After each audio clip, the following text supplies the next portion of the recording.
The man was locked in the car for 7 days and nights. When he felt hungry, he ate bits of paper to stave off hunger, and when he was thirsty, he pinched his nose and drank urine to quench his thirst. The car he had stolen had been transformed into an impenetrable fortress by the car owner, and there was no way out unless the car owner released him. During his captivity, the car owner had spoken to the thief multiple times over the phone. It turned out that their community had serious security issues, with every household installing various anti-theft measures. Jack was already the 29th thief to target his car, and the car owner couldn't take it anymore, so he directly modified the car. On the 8th day of being trapped in the car, Jack finally managed to drill a small hole in the door. He immediately leaned in and called for help loudly, but nobody outside could hear him. At this moment, the car owner called again and realized that Jack showed no signs of remorse. The car owner revealed Jack's dark history, which included not only being a thief, but also having taken several lives. Jack even justified it, claiming that those people didn't cooperate with his robberies. After hanging up the phone, the car owner tried to start the car once more, and this time it actually worked. He immediately started the car, backed up, and rammed the iron gate forcefully. He didn't care about his dazed and dizzy head and quickly crawled out through the trunk. Shaking and unsteady, he entered a convenience store and began to eat and drink heartily. A security guard approached him and asked for payment, but he shockingly shot and killed the guard. Suddenly, Jack woke up, realizing that everything had been just a dream. He felt like the car owner would never let him out in his lifetime. In despair, Jack put the gun into his mouth, intending to end his life. However, when he pulled the trigger, the bullet jammed. He no longer had the courage to attempt suicide. At this moment, the car owner called again.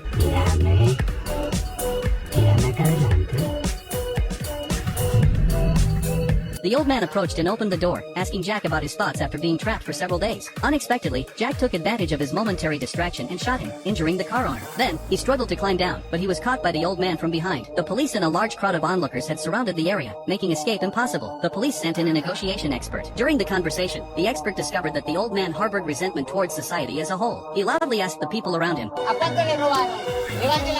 and most of them raised their hands, indicating they were all afraid of thieves and supported him in killing the thief. Seeing this, the old man became even more agitated. The expert believed he wanted to seek revenge on society. However, when a female police officer offered him water, the old man displayed the qualities of a gentleman perfectly. The expert continued to reason with him, asking him to think about his daughter. She would never want her father to become a murderer. Besides, there were so many thieves. Even if he killed this one, there would still be thousands more. The old man's expression gradually became confused. He knew the expert was right. He couldn't single-handedly change society. In the end, he chose to release the thief and then got into the car. He rolled down the car window and placed a countdown timer on the car roof. The expert sensed that something was amiss and immediately ordered everyone to retreat. As the countdown timer reached 0, the car exploded instantly. The justice the old man had sought never came, even until his death. Evil deeds were often easily forgiven, but someone has to be brave enough to speak out against the injustices in this world.